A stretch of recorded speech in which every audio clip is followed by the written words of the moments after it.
Ever seen a violin so small it could sit in a purse?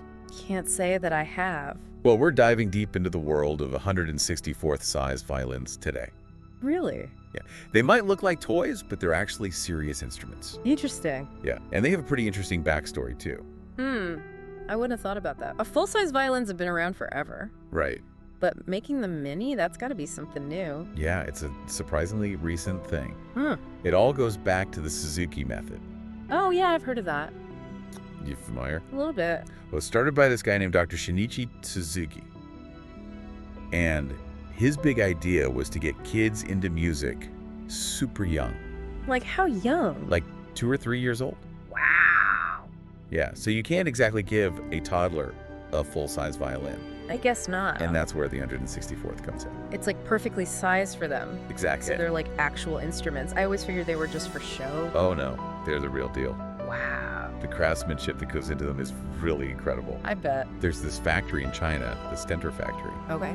and they hand carve every single 164th violin. By hand. Yeah, That's wild. it takes them over 80 hours to make just one. 80 hours for something that small. I know, right? And it's not just a quick carve. They pay attention to every little detail. Like what? Well, like the F-holes, you know those holes on the front? Yeah. Those are all precisely carved. And the bridge that holds the strings, Huh. even the purfling, those little decorative lines around the edges, they do all of that on this tiny scale. Wow. They really don't skip on the details. And they use the good stuff too, Like what? like high quality wood and varnishes, just like they would for a full-size violin, So they're basically mini masterpieces. pretty much. But here's the thing.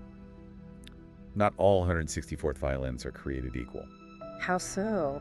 Well, you can find them online for dirt cheap, like 50 bucks. Really? Yeah, but experts call those the eBays. eBays? Yeah, because they're often made with cheap materials.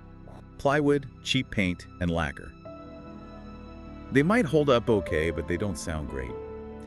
We were reading about this violin teacher, Alyssa Krebs, and she bought one of those cheap ones for her son. Oh no. Yeah, total disappointment. It just goes to show you get what you pay for, especially with instruments. That makes sense. You want something that's actually going to sound good. Exactly.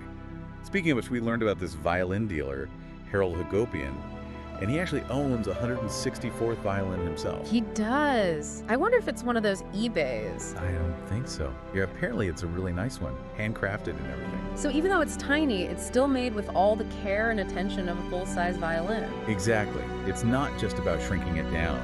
It's about preserving the sound quality. Because it's still a real instrument, right? Right. And we were talking about the Suzuki method earlier. Yeah, the whole starting young thing. Yeah, and it really emphasizes training your ear and developing musicality from a young age. So having a good instrument to learn on must make a huge difference. I would think so. It's like learning to paint with watercolors versus those cheap crayons. Totally. You need decent tools to really get into it. Exactly. And when kids have a positive experience with music early on, it can stay with them for life. Makes sense. So for parents who might be thinking about this, about getting their kids into music, Yeah. what advice would you give them? Well, first off, I'd say don't get too hung up on finding the perfect instrument right away. Okay. A handcrafted 164th violin, that's an investment. For sure. But you don't have to start there. The important thing is to choose quality over just going for the cheapest option. And how can parents who aren't musicians themselves know if an instrument is good quality? Well, I think talking to a violin teacher or going to a reputable violin shop would be a good start. Okay. They can steer you in the right direction, help you find something that's well made without breaking the bank. That makes a lot of sense. It's about finding that balance, right? Yeah, for sure. Between quality and, not going completely overboard. You don't want to break the bank, but you want something that's going to last. Right, and something that will, help them really get into it. Exactly. And a well-made instrument can last for years. Oh, yeah, Yeah, like they could pass it down to a younger sibling. that's true. Or even, keep it for when they have kids of their own. Oh, that's kind of It sweet. becomes like a family heirloom. That's a cool way to look at it. Yeah, full of memories and all that. This whole deep dive has really opened my eyes to these tiny violins. Me too.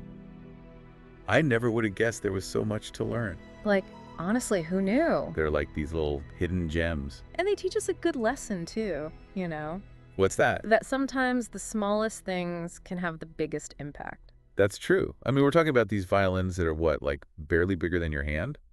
And yet they can have this huge influence on someone's love of music. That's a good point. Yeah. It's not just about the size, it's about what you do with it. And the care that goes into it. Exactly. Plus those artisans we were talking about. Yeah, spending hours and hours on each tiny detail. That dedication really makes a difference, no matter what you're working on, whether it's a tiny violin or something much bigger. So true. So for anyone listening who might be seeing a 164th violin for the first time, maybe they see one in a shop window. Yeah. Or maybe they see some kid playing one online. What do you hope they'll remember from all this? I think the biggest takeaway is just don't underestimate these little instruments. Yeah, they're not just toys. Right. They're capable of creating real beautiful music. And they can spark this lifelong passion. It reminds me of that saying, good things come in small packages. I love that. So next time you see a tiny violin, take a second.